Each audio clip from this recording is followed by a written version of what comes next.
welcome again to each and every one of you, dear press members and the media for coming forward for CREDA and CHI's event. And today we are gathered here for the press conference of Ease of Doing Redevelopment, an initiative started by CREDA and CHI for felicitating many societies which are looking for redevelopment in and around Mumbai, and what benefits they can get and how can they reach to a particular developer, and how can it help them get the best of their facilities along with a larger reach of developers and not just be limited to a few.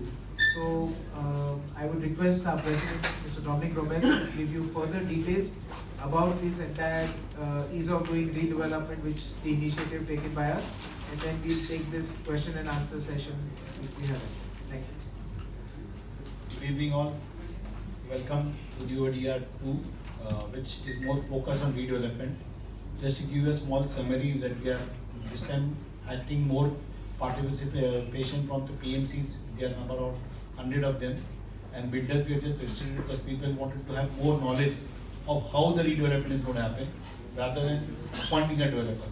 So we are getting that done, and there are almost 100 PMCs who have enrolled to be a part of this, which they will share their experience and they will guide the society what things are to be done.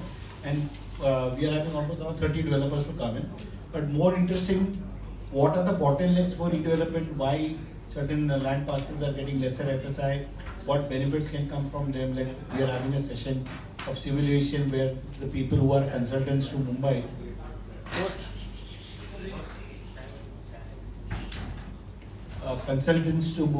Airport Authority and all those things. So we are having a session with Captain Tushar and his colleague, where plus we are asking a representative to come from BMC to explain the new policy which has come by Maharashtra State Government for the areas which are in the funnel called 3326, which encourages the societies to do their own development even though the height is restricted. What incentives Maharashtra government is passing on to them will be spoken by them.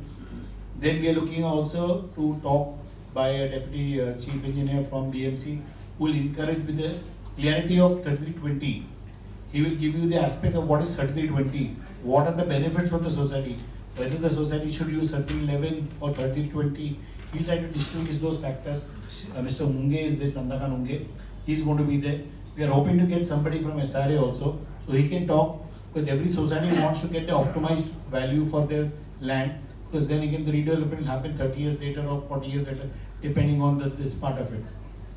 So what are the benefits of 3311? Because some societies have consumed FSI much more than what they are supposed to do because of certain policies of not leaving 15% RG, or because of the road setback, they have consumed 1.4. Some have got larger roads, so they could consume 1.8 as time has gone by.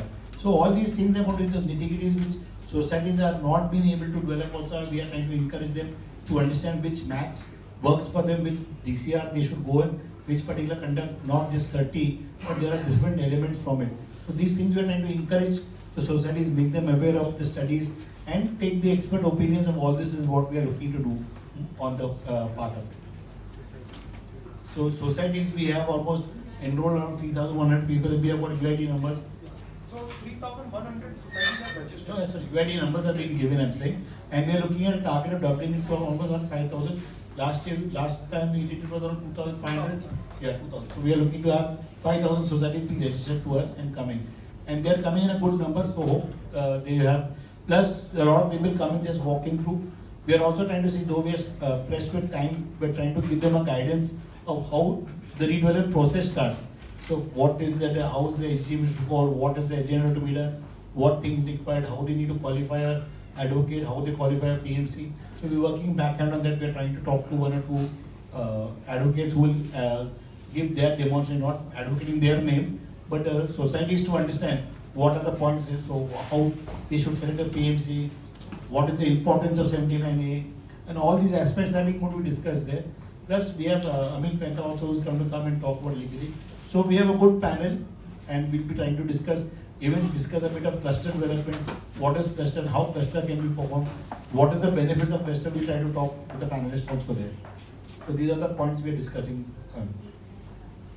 So the entire idea about this EODR is to give maximum knowledge to the societies and public at large. We can understand in Mumbai city as land being scarce, the only scope of development is doing a redevelopment of the societies which are there. And आज अगर ये societies जो 30 साल, 40 साल, 50 साल पुरानी है, उनमें और आज में amenities में बहुत फर्क हो गया है, facilities में बहुत फर्क हो गया है, structural stability में फर्क हो जाता है. ये सारी parameters को अपग्रेड करना जरूरी है, लोगों को लाइफस्टाइल की अपग्रेड करना जरूरी है. And everyone wants to have the best lifestyle and they all want to stay in Mumbai.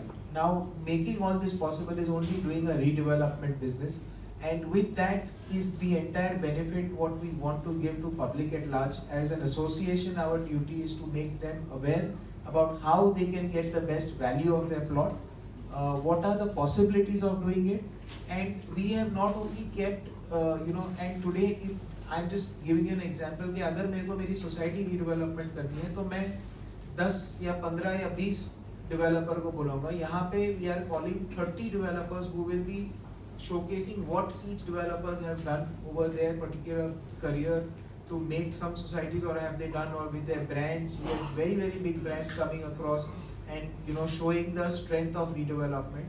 And at the same time, as President Sir said, that we are also having a lot of knowledge sessions. One for legal, one for the biggest hurdle today in Mumbai is the funnel zone, which is at where there are height restrictions. And if there is a particular height restriction, then and if the building is dilapidated, no developer comes in because the FSI is not getting consumed because there is a restriction in the height. So there has been some incentives given by the government, which will we want the public to be educated for that. We are also trying to have number of PMCs coming in, which are going to act on behalf of the society and give them a a larger piece of knowledge, and rather just being knowing कि मेरा ये घर इतना extra. But there is a lot other things which are required for a society redevelopment, 79A, AGMs, SGMs, to pass on particular resolutions to get a particular thing. So it's not an easy job. So वो सारे करने के लिए there are 100+ PMCs going to be there. There will be knowledge sessions, there will be 30+ developers over there. And as we discussed that we have already registered, last time in 6 months earlier we had 2,000 societies. This time we have 3,000+ societies already registered, and we will expecting to go to about 4,000 to 5,000. Just adding to what Dhaval said, the point is that even here the societies will get at least 35% built up area more when they are getting returned, because the fungible is allocated to them and the builder can't use it. So that's a very clear nomenclature in the ECPR. So that's the benefit that they, other than getting a good new building, getting new infrastructure, they will get additional 35% of their built up area. So that will be a part of it. So that's when the encouragement will come. They'll get an extra room or whatever they will. The property gets upgraded not only by area, by stability, but it will be upgraded by value. Is a very important point in all this, because BMC has made it very categorically clear that nobody can infringe on the existing tenants' fungible area. So that also we'll try to talk to society, educate them, and tell them all these aspects. We now leave the panel for discussion. Any questions, you may please ask us. What is the criteria for redevelopment? So, can you get a